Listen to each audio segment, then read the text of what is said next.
김종대 의원님을 모시겠습니다.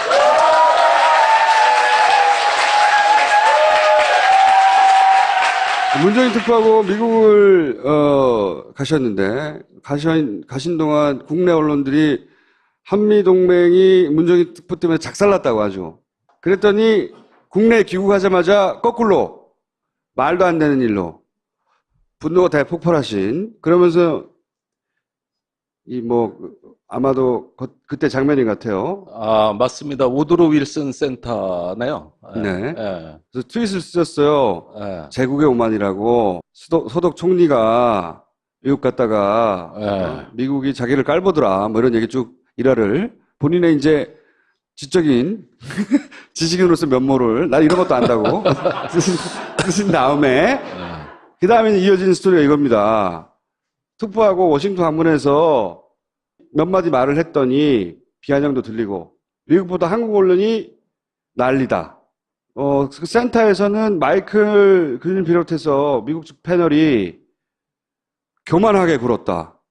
하지만 우리는 거기서 다 제대로 답변하고 반문해서 그들의 입을 다 막고 충분히 우리 입장을 필요하고 왔는데, 우선 사실 우리나라 언론에서 많이 거론됐고 의원님도 거론하셨는데 마이클 그린이라고 있어요. 이 사람 약간 설명을 드리자면 이제 워싱턴에 있는 싱크탱크 중에 외교안보 분야에 아주 유명한 데가 CSIS라고 우리나라 언론 굉장히 많이 나옵니다. 여기 부소장이고 대표적인 너무나 잘 알려진 일본도 인정하는 누구나 아는 워싱턴에서는 설명이 필요 없는 완전 친일 일관되게 아베 정권의 이해를 충실히 대변해주는 논리를 펼친 사람이에요. 그러니까 우리나라 언론이 이 사람이 뭐라고 그랬다고 큰일 났다고 보도하면 실제로는 일본의 이해를 반영해 주는 거거든요. 우리나라 언론이. 그런 사람이에요. 그런 사람. 근데 이 사람이 미국 사람인데 문제 제기를 했다고, 한미동맹 큰일 났다고. 마이클 그린이 정부에 참여한 적이 있었나요? 오바마 정부, 네. 조지 부시 때도 일을 했죠. 네. 그 양반만큼 이 동아시아 전략에 대해 깊이 관여한 사람도 드물죠. 이 사람은 일본에서 몇 년간, 5년간 살았고, 일본어 잘해요. 일본 영자 신문인가 거기서도 근무를 했었고, 그리고 사사카와 재단이라고 유명한 미국에 있는 싱크탱크의 돈줄로 유명한 재단이 있어요. 그 재단의 장학생이라고 봐야 돼요. 일본 정부의 에이스라고 봐야 돼요. 일본의 손이라고 표현하더라고, 일본 애들도 보니까. 그러니까 그 우드로 윌슨 센터에서 총 3개 섹션의 세미나가 오전 오후로 나눠서 개최됐습니다. 네. 제가 참석한 것은 마지막 3섹션, 네. 가장 오후 늦은 시각에 참여를 했고, 문정인 특보에 발언은 1섹션 끝나고 그 오찬의 기조 강연으로 25분간 나온 게 이제 국내 언론에 네. 대서특필된 거거든요. 네. 근데 그 내용보다 제가 참여한 3섹션이 더 재밌었어요. 이걸 국내 언론에서 안 써줬어요. 그거는 문정인은 특사고 네. 의원님은 특보. 따라간 특보고 네. 의원님은 따라갔고 그래도 그런 격 차이가 있는 거 아닌가요? 그래서 제가 그래서 더 열받았어요. 열받죠. 예. 그래도 국회의원인데. 그렇죠. 예. 그 홍익표 의원이 저하고 한국 측 패널로 참여했고, 네. 미국 측엔 이제 다니엘 그로스라고 사회를 보신 네. 그 한반도 전문가고, 또 프린스턴 교수의 프린스턴 대학의 로즈만 교수, 네. 그다음에 마이클 그린, 네. 이렇게 3사람이 나왔습니다. 그런데 그 사회자까지 포함해서 셋이 다짜고짜 훈계를 하더라고. 이 싱크탱크 쪽에서 한국을 훈계하는 식으로 그런 세미나 많이 했어요. 한일 위안부 협상관에서 우리 쪽에서 이거 말도 안 된다고 하면 당신들이 아베 정권을 정확히 이해하지 못하고 있다는 말을 일본 측에서 하는 게 아니라 미국 쪽 패널들이 한다고요. 그런 동네야, 여기가. 아니, 그때 다니엘 그로스가 바로 김어준 총수처럼 사회자인데 말이 많았어요. 네.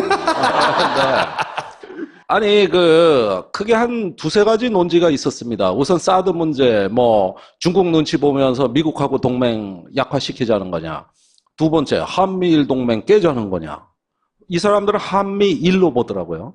그런데 그 숨은 의미는 그거죠. 미국이 큰 형님, 일본이 작은 형님, 한국은 막내 동생. 그렇죠. 예, 이놈법에서 모든 게 설명이 돼요. 모든 게. 맞아요. 예, 그래서 위안부 문제 얘기 끝내면 경기를 일으킵니다. 그러니까 한미 동맹이 아니라 미일 동맹의 하위 구조로 개념을 보는 거거든요. 사실은 우리가 반성할 점이 있습니다. 일본이 워싱턴 정가에 어마어마한 돈을 뿌립니다. 맞습니다. 사와카카 재단. 예, 굉장히 사사가와, 그 예. 고가의 그 연구 용역을 주기 때문에 자, 아베 한번 보십시오. 사실 그 동맹을 깨는 건 아베 쪽입니다. 요즘 맞아요. 저 트럼프가 TPP 탈퇴하겠다. 그러니까 아베가 뭐라 그랬습니까? 그래? 그럼 나머지 11개국하고 우리 TPP 계속할 거야. 이거 미국에 도전하는 행태거든요. 근데 워싱턴에서 말 없어요. 일본이 하는 건 다 용인이 돼요. 다 용인이 되고 뭐 사드 환경영향평가다, 남북대화 이런 거, 또 위안부 문제 우리가 들고 나오면은 다 조집니다. 맞아요. 조져. 그래가지고 그 차이를 저는 아주 뼈저리게 절감을 했고 그날 이 주제가 다 나왔어요. 3섹션에서. 그런데 듣다가 나도 모르게 What? 아니, 직접 이게 되셨어요? 통역으로 이거 듣다가 통역이 실력이 좋았어요. 그래서 듣다가 있다가 What? 뭐야? 그래가지고 이제 한 바퀴 의례적인 모두 발언이 들어가고 나서 다음 순서에서 그 마이클 그린이 그 발언을 했는데 그럼 다시 제 차례가 와야 되잖아요. 네. 그런데 사회자가 더 말이 많고 거기에 각주를 붙이더니만 발언 기회를 안 줘. 그러더니 청중으로 그 질문 기회를 넘기더라고요. 그래서 이거 큰일 났다. 이대로는 나 한국 못 돌아간다. 그래가지고 저스트 모먼트 잠깐. 중요한 건 다 영어로 하시네요. What? Just a moment. 요건 된다고. 그래서 사실 워싱턴의 의견이 마이클 그린이 다 대변하는 거 아니거든요. 물론 그렇죠. 네, 우리하고 생각이 가까운 사람 얼마든지 많아요.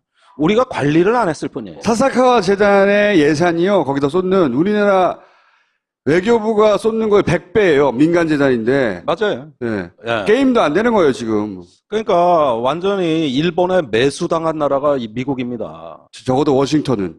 그러면은 우리가 내세울 건 돈이 아니니까 제 말빨밖에 없잖아. 이거 그냥 한국 못 돌아간다고 지금. 그래가지고 헤이 이건 됐다고.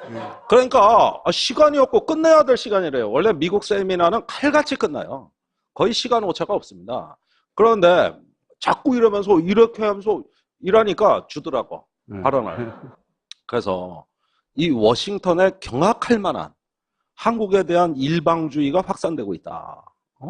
그러면서 아니 사드는 작년에 제가 문재인 대통령하고 똑같이 얘기한 겁니다. 그때 거기서 작년에 합의된 대로 사드 배치가 됐더라면 문재인 대통령이 한번 개입하고 재검토할 기회가 있었는데 그거를 없애기 위해서 한미 양국 정부가 조기에 배치하는 걸로 가속화라고 엑셀레이터 이거 가속화 속도를 높였다 이렇게 되면서 원래는 올해 말까지였죠. 근데 갑자기 해버린 거잖아요. 네. 네. 저기 3월부터 들어오기 시작했죠. 네. 그래서 이건 한국어로 얘기하자면은 고속도로 갓길로 진입해서 가드레일 들이받고 전복 사고 낸 거다 이거. 그런 표현을 하셨어요? 비유를? 했어요. 네. 엑셀레이트가 된 게 아니라 오버스피드가 된 거다. 네. 그래가지고 어떻게 됐느냐? 당신이 지금 성주 와서 봤는지 모르겠지만은 성주의 사드가 40억 원짜리 자주포를 배치해도 진지 구축하고 포상 구축하고 위장망 씌우고 그러고 들어오는데 저 동물원에 침팬지 전시하듯이 들어왔다. 북한이 무인기로 다 찍어갔댄다. 아니 그래 준비도 안 된 걸 어국약다짐으로 배치해서 이 교통사고 내놓고 뭐 동맹약화? 아니 그게 무슨 할 말이냐 그래.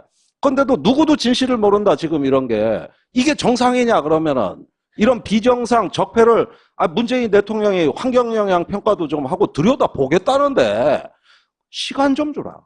그런데 그것도 아니고 이걸 동맹 깨자는 얘기로 몰아붙이시는데 내가 진짜 이 얘기는 워싱턴에 와서 누가 제대로 설명을 안 한 것 같다. 이러는데 분이 덜 풀리더라고. 그러니까 막 사회자가 또 빨리 끝내는 거야 이게. 그래가지고 도저히 안 되겠어요.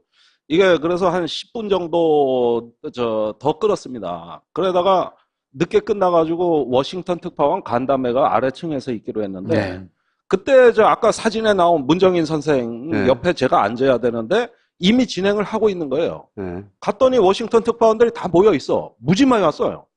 그래가지고 그 옆에 앉는데 문정인 특보가 마침 사드 질문 막 나오고 있는데 저 당사자가 들어오셨다고 저보고 설명을 하라는 거예요. 그래서 그대로 했죠. 지금 내가 워싱턴에 와보니까 아니 세상에 이런 경우가 있냐 그래. 지금 사드의 실상도 모르고 이런 얘기 조금만 들어가면은 반론도 없으면서 그날 제가 얘기하니까 마이클 그린이 저기 납작 엎드리면서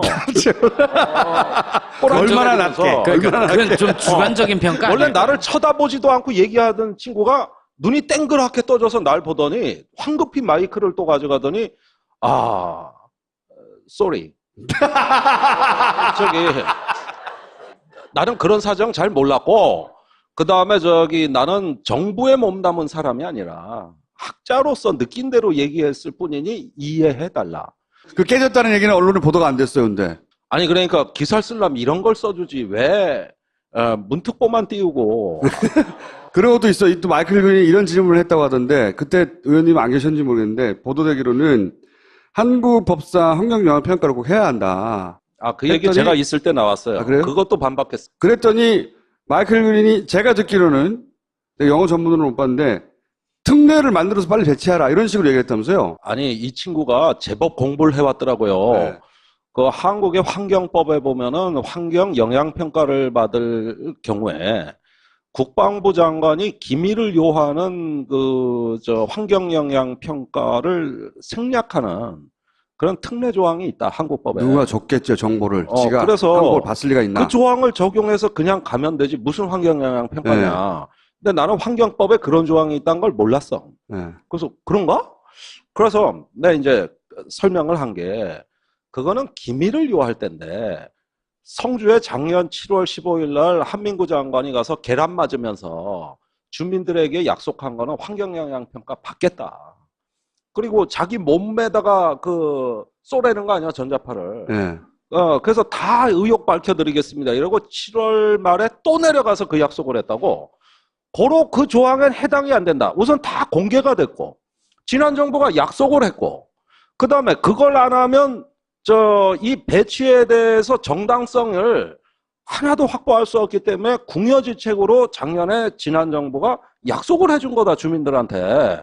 그 특례 조항하고 해당 사항이 없다. 그런데 사실 이 질문이 나올 때 문정인 선생이 청중석에 있었다고요. 네. 근데 저 질문 나올 때 문 선생도 큰일 났네. 저거 공부 안 해왔는데 이거 뭐라고 답변하지 하는데 내가 앞에서 너무 시원하게 답변하거든. 요 내용은 저희가 문특보를 한번 모시고 크로스 체크를 하겠습니다. 그때 검증하세요. 저거밖에 답을 못해 이러고 있을 수도 있어요. 아니에요. 청중석에서 일어나서 기립박수를 치던가요? 그래서 듣더니 저거야 하는 표정으로 이러면서 가더라고.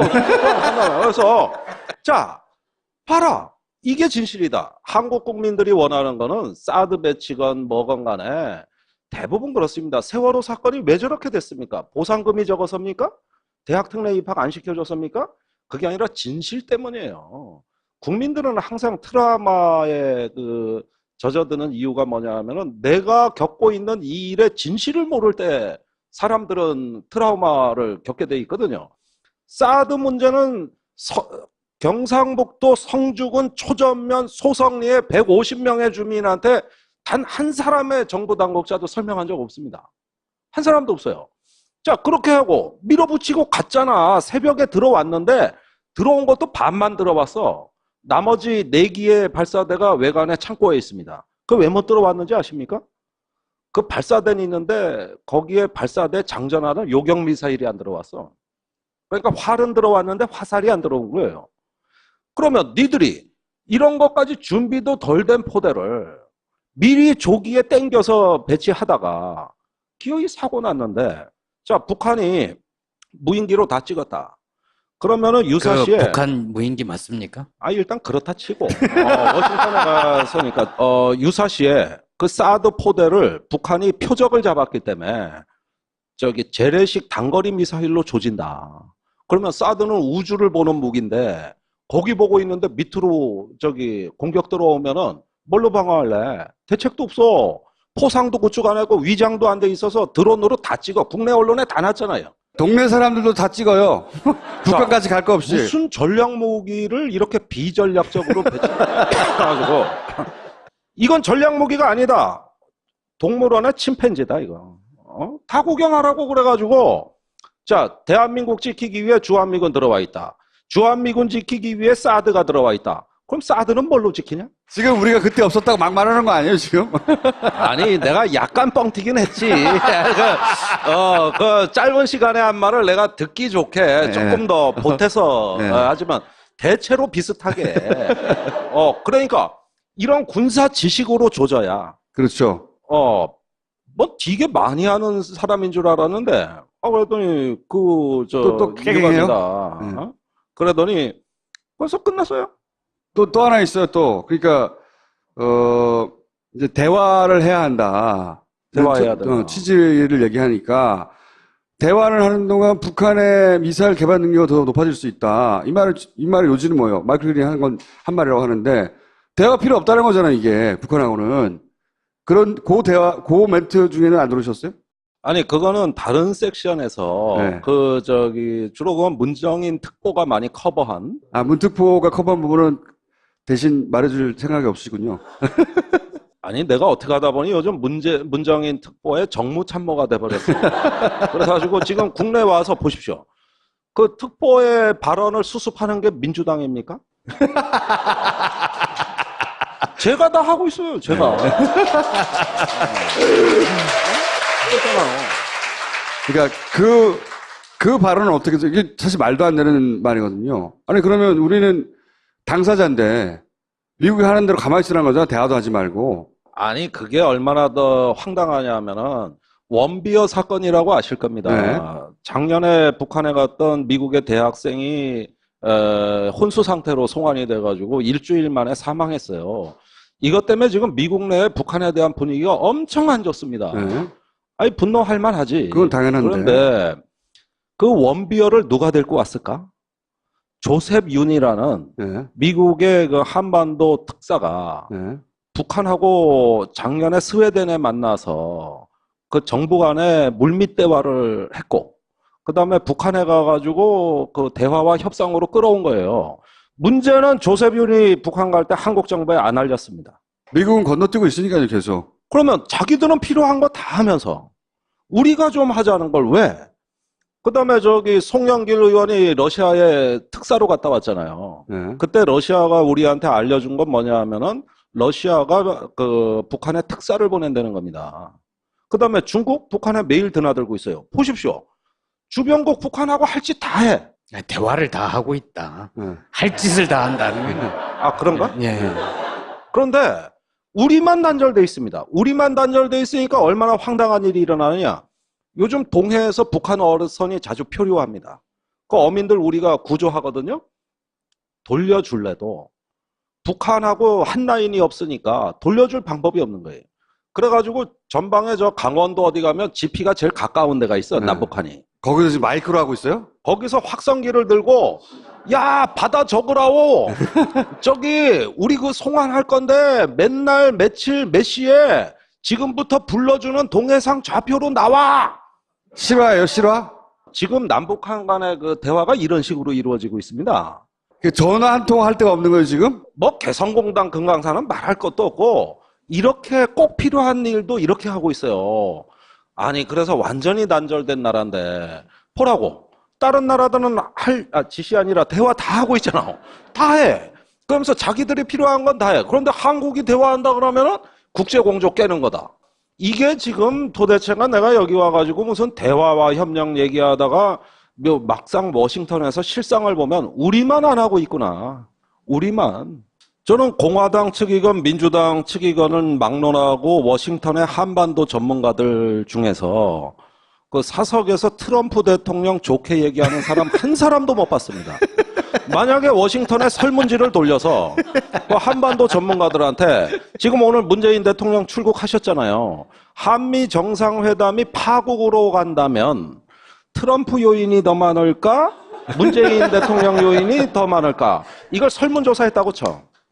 트럼프 찍는 사람이 100%. 미국인 중에 80 내지 90%라고 저는 봅니다. 실제 그렇게 느꼈어요.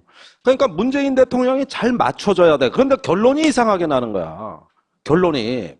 그러니까 제가 이제 그 거시기 한 건 뭐냐면은 우리가 정상회담 하러 가지 면접 시험 보러 갑니까? 트럼프한테 면접 시험 보는 거예요? 다른 건 다른 거고 긴 건 기회예요. 그렇게 하면서 다름을 드러내서 이렇게 조정해 나가는 게 정상회담인데 그게 아니라 무조건 맞춰주고 비위를 잘 맞춰야 된다면서 별의별 노하우를 다 알려줘. 어느 나라 총리는 황금 골프채를 사왔다. 어느 나라 대통령은 트럼프 이방카 사위한테 이권을 줬다. 어느 나라는 와서 트럼프를 무조건 지켜 세우더라. 별의별 노하우를 다 알려줘요.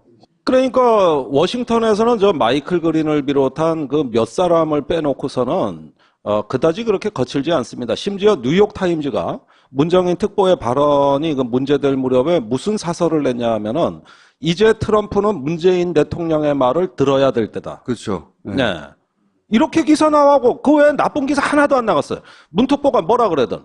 왜냐하면 아무리 트럼프라 그러지만 지금 북핵 문제에 대한 대책이 없다고. 그 프로세스가 없어요. 그런 상태에서 한국 대통령은 무슨 아이디어가 있는가 궁금할 수도 있는 것이고요. 마음에 안 들더라도 짚어볼 겁니다. 그 다음에 미국 자체가 이젠 북한이 ICBM으로 미 본토를 때린다 그러니까 분위기가 달라져서 이거 어떻게 해야 되냐 북핵 문제 이래가지고 진지해요. 근데 지금 트럼프가 북한 문제에 관심이 많다는 보도는 많이 있었어요. 네. 근데 그 배경을 설명하는 기사들을 보면 오바마한테 컴플렉스가 있어, 이자가. 그래서 오바마가 했던 거 다 뒤집으려고 하거든요. 근데 오바마가 8년을 대통령을 하면서 해결하지 못한 게 북한 문제예요. 자기가 오바마를 뛰어넘을 수 있고 노벨 평화상을 받을 수도 있고 그리고 지도자의 역량을 우뚝 왜냐면 이란을 해결했단 말이죠. 어느 정도는. 북한을 못해서 북한에 관심이 많대요. 그런데 자기들은 직접 어떻게 할 수가 없어. 사실 걔네들한테 북한은요 지도상의 그냥 나라예요. 느낌이 없어요. 시리아 느낌 있어요? 아무리 사람이 많이 죽어도 없잖아. 마찬가지야. 골치 아픈 지도 위의 점이라고.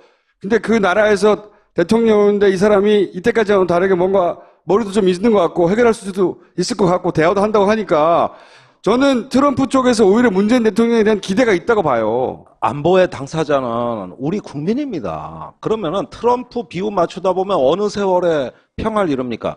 문재인 대통령께서 신문에 난 대로 문정인 특보한테 청와대 안보실장이 전화해서 엄중 경고했다. 사실은 엄중 경고 아니었어요. 전혀 아니었습니다. 그런데 그렇게 언론 플레이 할 게 아니라 미국 내에 어떤 반응이 나타나는가. 문정인 선생에 대한 미국 내 여론을 떠보고 그런 다음에 전략을 짜서 가가지고 아니 지금 한반도 상황이 이렇다.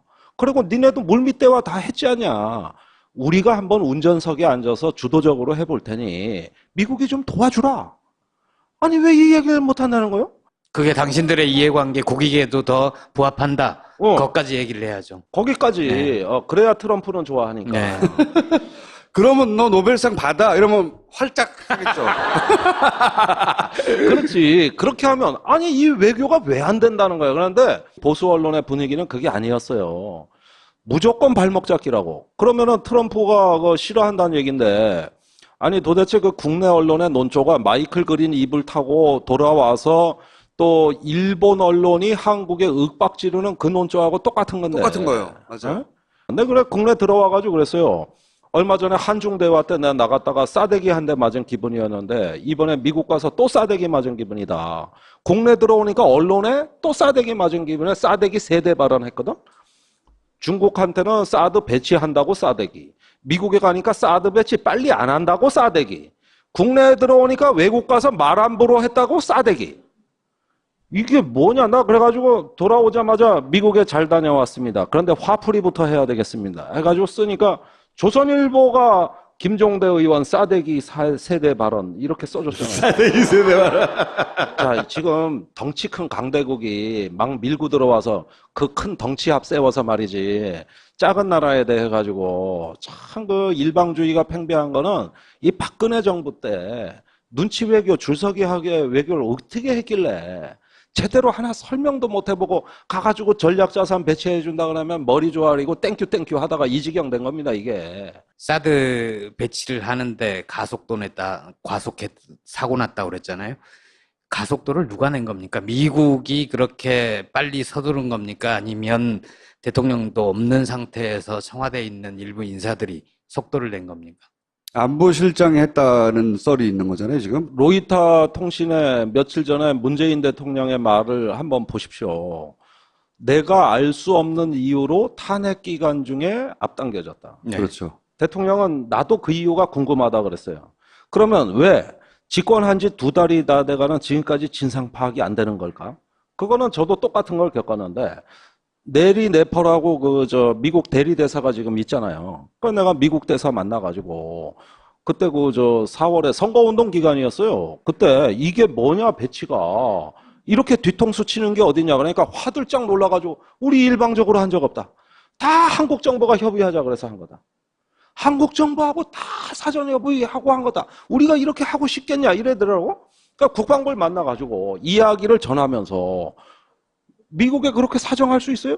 이건 말이 되는 겁니까? 그러면은 무슨 소리입니까? 이거 미국 정부하고 다 협의해서 그러니까 한국은 미국 탓하고 미국은 한국 탓하고 그러는데 더 집요하게 물어보니까 우리 국방부가 진짜 내용을 몰라.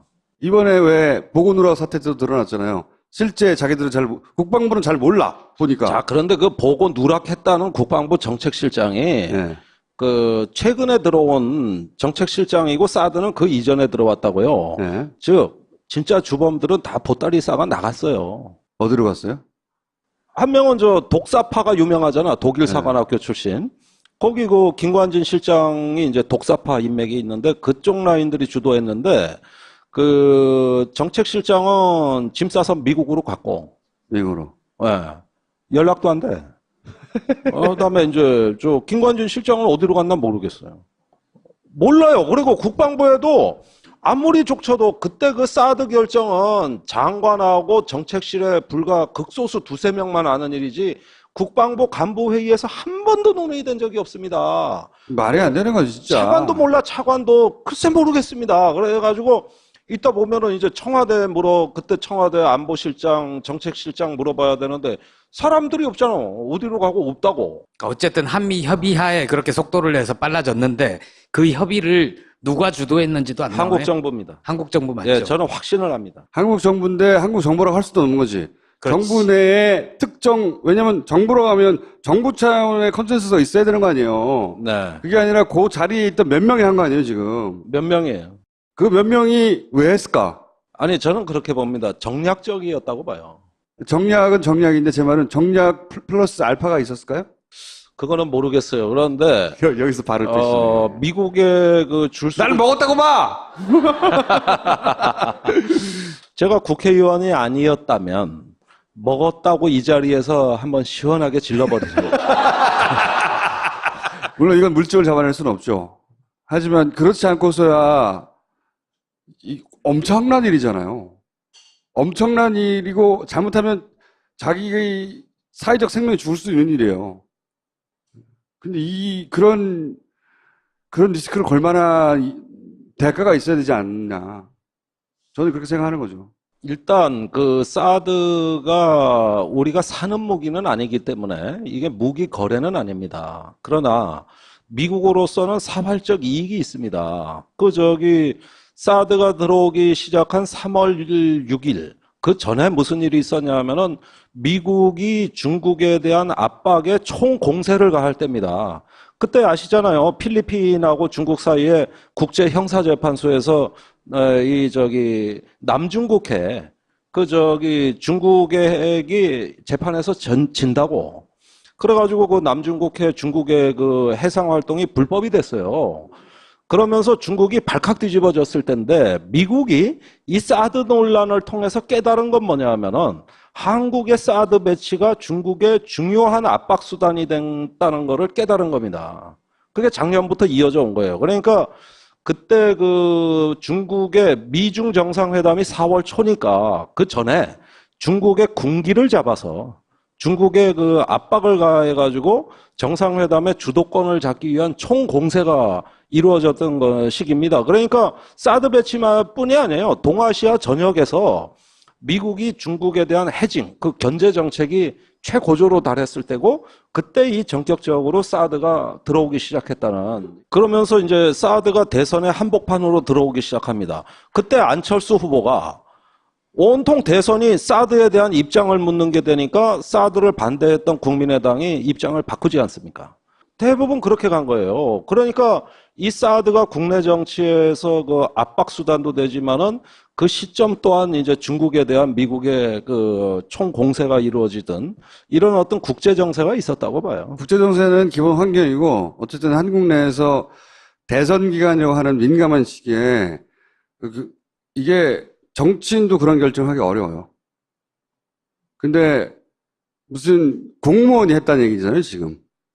저는 뭐 그 사람들의 운명을 좌지할 정도의 앞으로 여생을 좌지할 정도의 대가가 없이 그런 일을 할 수 있겠는가 하는 의문이 있는 거죠. 그래서 제가 그 얼마 전에 서주석 국방차관을 만나 이야기를 했습니다. 지금 성주의 그 소성리의 어르신들, 할머니들은 거의 트라우마 상태다. 지난 정부하고 다르다는 면모를 보여주려면 사드 문제가 풀기 어렵다면 이것부터 해라. 성주에 가서 할머니들 손잡고 위로해드려라. 사과해라. 그거부터 지난 정부하고 다르다는 거 보여주고 입장은 나중에 어떻게 결정되더라도 국민 위에 사드 없다. 사드가 국민보다 더 중요한 거 아니다. 가가지고 손 잡아주면서 그 얘기하십시오 했더니 안 갈 줄 알았거든? 갔더라고.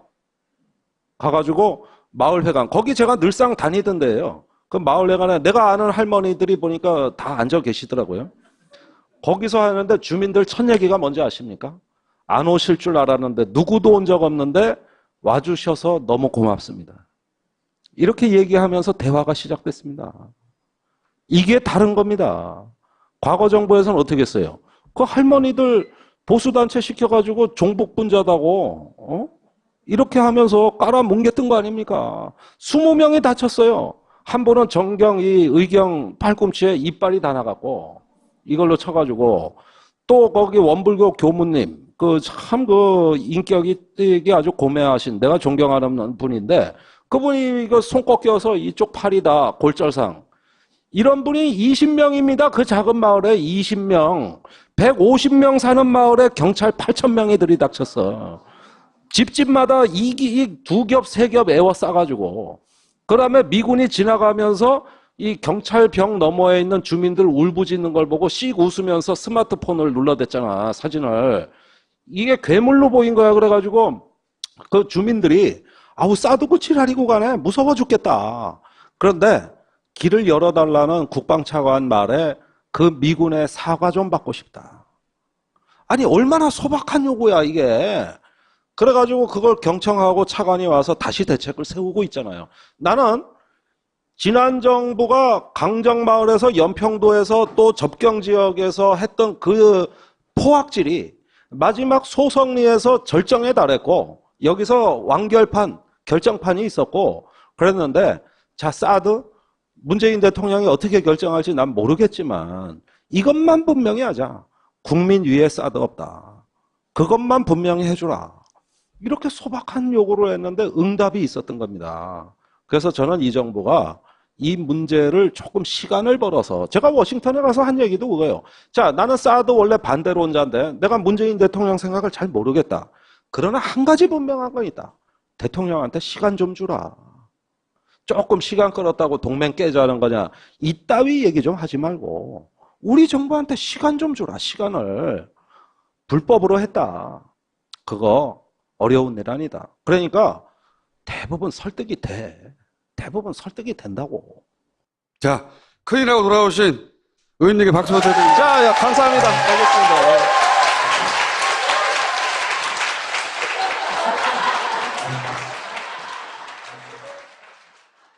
본격 직장인 드라마 공생. 아이고 오과장 바이오한테 화한 왜 안 보낸 거야? 10만 원이 넘을 텐데 지출 내역이 없잖아. 보냈습니다. 착한 콜 화하는 69,000원이라서요. 에?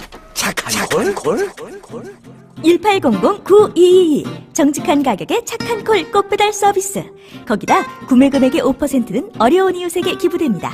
딴지마켓의 검증으로 안심할 수 있는 1800-9222 착한 콜. 대리운전은 1800-9998 퀵 서비스는 1800-9668.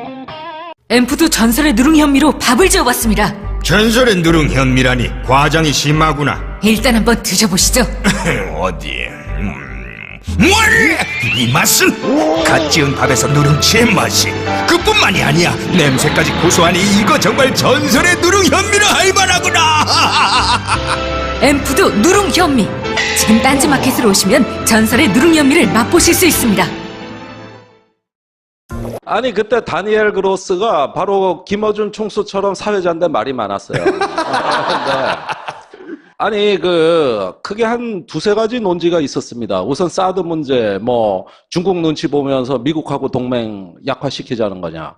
두 번째, 한미일 동맹 깨자는 거냐. 이 사람들은 한미일로 보더라고요.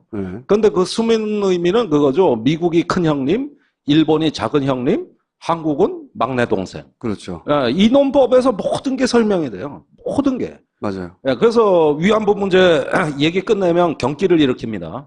그러니까 한미 동맹이 아니라 미일 동맹의 하위 구조로 걔네를 보는 거거든요. 사실은 우리가 반성할 점이 있습니다. 일본이 워싱턴 정가에 어마어마한 돈을 뿌립니다. 맞습니다. 사와카카 재단. 예, 굉장히 사사가와. 예. 고가의 연구 용역을 주기 때문에 자, 아베 한번 보십시오. 사실 그 동맹을 깨는 건 아베 쪽입니다. 요즘 맞아요. 트럼프가 TPP 탈퇴하겠다. 그러니까 아베가 뭐라 그랬습니까? 그래? 그럼 나머지 11개국하고 우리 TPP 계속할 거야.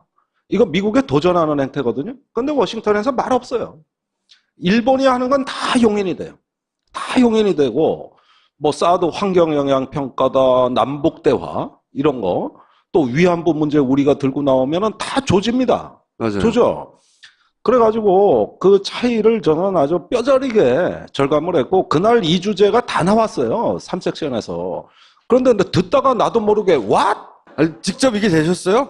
통역으로 이거 듣다가 통역이 실력이 좋았어요. 그래서 듣다가 있다가 what? 뭐야? 그래가지고 이제 한 바퀴 의례적인 모두 발언이 들어가고 나서 다음 순서에서 그 마이클 그린이 그 발언을 했는데 그럼 다시 제 차례가 와야 되잖아요. 네. 그런데 사회자가 더 말이 많고 거기에 각주를 붙이더니만 발언 기회를 안 줘. 그러더니 청중으로 그 질문 기회를 넘기더라고요. 그래서 이거 큰일 났다. 이대로는 나 한국 못 돌아간다. 그래가지고 저스트 모먼트 잠깐. 중요한 건 다 영어로 하시네요. What? Just a moment. 요건 돼. 요건 된다고. 뭐 동맹 약화? 아니 그게 무슨 할 말이냐 그래. 근데도 누구도 진실을 모른다 지금 이런 게. 이게 정상이냐 그러면은 이런 비정상 적폐를 문재인 대통령이 환경영향 평가도 좀 하고 들여다 보겠다는데 시간 좀 주라. 그런데 그것도 아니고 이걸 동맹 깨자는 얘기로 몰아붙이시는데 내가 진짜 이 얘기는 워싱턴에 와서 누가 제대로 설명을 안 한 것 같다. 이러는데 분이 덜 풀리더라고. 그러니까 막 사회자가 또 빨리 끝내는 거야 이게. 그래가지고 도저히 안 되겠어요. 이게 그래서 한 10분 정도 더 끌었습니다. 그러다가 늦게 끝나가지고 워싱턴 특파원 간담회가 아래층에서 있기로 했는데 네. 그때 아까 사진에 나온 문정인 선생 네. 옆에 제가 앉아야 되는데 이미 진행을 하고 있는 거예요. 네. 갔더니 워싱턴 특파원들이 다 모여 있어. 무지 많이 왔어요. 그래가지고 그 옆에 앉는데 문정인 특보가 마침 사드 질문 막 나오고 있는데 당사자가 들어오셨다고 저보고 설명을 하라는 거예요. 그래서 그대로 했죠. 지금 내가 워싱턴에 와보니까 아니 세상에 이런 경우가 있냐 그래. 지금 사드의 실상도 모르고 이런 얘기 조금만 들어가면은 반론도 없으면서 그날 제가 얘기하니까 마이클 그린이 납작 엎드리면서 얼마나 낮게. 그건 좀 주관적인 평가 원래 아닐까요? 나를 쳐다보지도 않고 얘기하던 친구가 눈이 땡그랗게 떠져서 날 보더니 황급히 마이크를 또 가져가더니 sorry. 나는 그런 사정 잘 몰랐고 그 다음에 나는 정부에 몸담은 사람이 아니라 학자로서 느낀 대로 얘기했을 뿐이니 이해해달라. 그 깨졌다는 얘기는 언론에 보도가 안 됐어요, 근데. 아니 그러니까 기사를 쓰려면 이런 걸 써주지 왜 문특보만 띄우고 그런 것도 있어. 또 마이클 그린이 이런 질문을 했다고 하던데 그때 의원님 안 계셨는지 모르겠는데 보도되기로는 한국 법상 환경영향평가를 꼭 해야 한다. 그 얘기 했더니- 제가 있을 때 나왔어요. 아, 그래요? 그것도 반박했어요. 그랬더니 마이클 그린이 제가 듣기로는 내가 영어 전문으로는 못 봤는데 그래서 사실 워싱턴의 의견이 마이클 그린이 다 대변하는 거 아니거든요. 물론 그렇죠. 예, 우리하고 생각이 가까운 사람 얼마든지 많아요. 우리가 관리를 안 했을 뿐이에요. 사사카와 재단의 예산이요. 거기다 쏟는 우리나라 외교부가 쏟는 거의 100배예요. 민간 재단인데. 맞아요. 예. 예. 게임도 안 되는 거예요, 지금. 그러니까 완전히 일본에 매수당한 나라가 이 미국입니다. 적어도 워싱턴은. 그러면은 우리가 내세울 건 돈이 아니니까 제 말빨밖에 없잖아. 이거 그냥 항공 못 돌아간다고 지금. 그래가지고, 헤이, 좋습니다. 이건 됐다고. 그러니까 시간이 없고 끝내야 될 시간이래요. 원래 미국 세미나는 칼같이 끝나요. 거의 시간 오차가 없습니다. 그런데 자꾸 이러면서 이렇게 하면서 이러니까 주더라고. 발언을. 그래서 이 워싱턴에 경악할 만한 한국에 대한 일방주의가 확산되고 있다.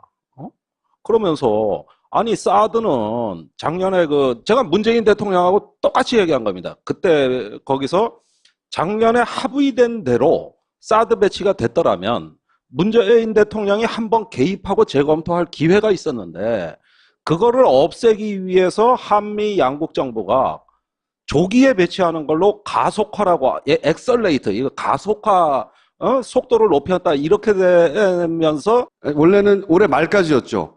근데 갑자기 해버린 거잖아요. 네. 네. 저기 3월부터 들어오기 시작했죠. 네. 그래서 이건 한국어로 얘기하자면은 고속도로 갓길로 진입해서 가드레일 들이받고 전복 사고 낸 거다 이거. 그런 표현을 하셨어요? 비유를? 했어요. 네. 엑셀레이트가 된 게 아니라 오버스피드가 된 거다. 그래가지고 어떻게 됐느냐? 당신이 지금 성주 와서 봤는지 모르겠지만은 성주의 사드가 40억 원짜리 자주포를 배치해도 진지 구축하고 포상 구축하고 위장망 씌우고 그러고 들어오는데 저 동물원에 침팬지 전시하듯이 들어왔다. 북한이 무인기로 다 찍어갔댄다. 아니 그래 준비도 안 된 걸 어국다짐으로 배치해서 이 교통사고 내놓고 김종대 의원님을 모시겠습니다.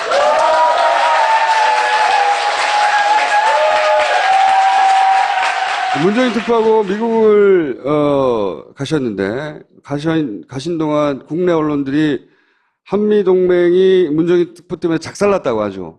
그랬더니 국내에 귀국하자마자 거꾸로 말도 안 되는 일로 분노가 대폭발하신 그러면서 아마도 그때 장면인 것 같아요. 아 맞습니다. 우드로 윌슨 센터네요. 네. 예. 그래서 트윗을 쓰셨어요. 예. 제국의 오만이라고 소독 총리가 미국 갔다가 예. 미국이 자기를 깔보더라 뭐 이런 얘기 쭉 일화를 본인의 이제 지적인 지식인으로서 면모를 난 이런 것도 안다고 쓰신 다음에 그 다음에 이어진 스토리가 이겁니다. 특보하고 워싱턴 방문해서 몇 마디 말을 했더니 비아냥도 들리고 미국보다 한국 언론이 난리다. 그 센터에서는 마이클 그린 비롯해서 미국 측 패널이 교만하게 굴었다. 하지만 우리는 거기서 다 제대로 답변하고 반문해서 그들의 입을 다 막고 충분히 우리 입장을 필요하고 왔는데 우선 사실 우리나라 언론에서 많이 거론됐고 의원님도 거론하셨는데 마이클 그린이라고 있어요. 이 사람 약간 설명을 드리자면 이제 워싱턴에 있는 싱크탱크 중에 외교안보 분야에 아주 유명한 데가 CSIS 우리나라 언론 굉장히 많이 나옵니다. 여기 부소장이고 대표적인 너무나 잘 알려진 일본도 인정하는 누구나 아는 워싱턴에서는 설명이 필요 없는 완전 친일 일관되게 아베 정권의 이해를 충실히 대변해주는 논리를 펼친 사람이에요. 그러니까 우리나라 언론이 이 사람이 뭐라고 그랬다고 큰일 났다고 보도하면 실제로는 일본의 이해를 반영해 주는 거거든요. 우리나라 언론이. 그런 사람이에요. 그런 사람. 근데 이 사람이 미국 사람인데 문제 제기를 했다고 한미동맹 큰일 났다고 마이클 그린이 정부에 참여한 적이 있었나요? 오바마 정부, 네. 조지 부시 때도 일을 했죠. 네. 그 양반만큼 이 동아시아 전략에 대해 깊이 관여한 사람도 드물죠. 이 사람은 일본에서 몇 년간, 5년간 살았고, 일본어 잘해요. 일본 영자 신문인가 거기서도 근무를 했었고, 그리고 사사카와 재단이라고 유명한 미국에 있는 싱크탱크의 돈줄로 유명한 재단이 있어요. 그 재단의 장학생이라고 봐야 돼요. 일본 정부의 에이스라고 봐야 돼요. 일본의 손이라고 표현하더라고, 일본 애들도 보니까. 그러니까 그 우드로 윌슨 센터에서 총 3개 섹션의 세미나가 오전 오후로 나눠서 개최됐습니다. 네. 제가 참석한 것은 마지막 3섹션, 네. 가장 오후 늦은 시각에 참여를 했고, 문정인 특보에 발언은 1섹션 끝나고 그 오찬의 기조 강연으로 25분간 나온 게 이제 국내 언론에 네. 대서특필된 거거든요. 네. 근데 그 내용보다 제가 참여한 3섹션이 더 재밌었어요. 이걸 국내 언론에서 안 써줬어요. 그거는 문정인은 특사고 네. 의원님은 특보. 따라간 특보고 네. 의원님은 따라갔고 그래도 그런 격 차이가 있는 거 아닌가요? 그래서 제가 그래서 더 열받았어요. 열받죠. 예. 그래도 국회의원인데. 그렇죠. 예. 그 홍익표 의원이 저하고 한국 측 패널로 참여했고, 네. 미국 측엔 이제 다니엘 그로스라고 사회를 보신 네. 그 한반도 전문가고, 또 프린스턴 대학의 로즈만 교수, 네. 그다음에 마이클 그린 네. 이렇게 3사람이 나왔습니다. 그런데 그 사회자까지 포함해서 셋이 다짜고짜 훈계를 하더라고.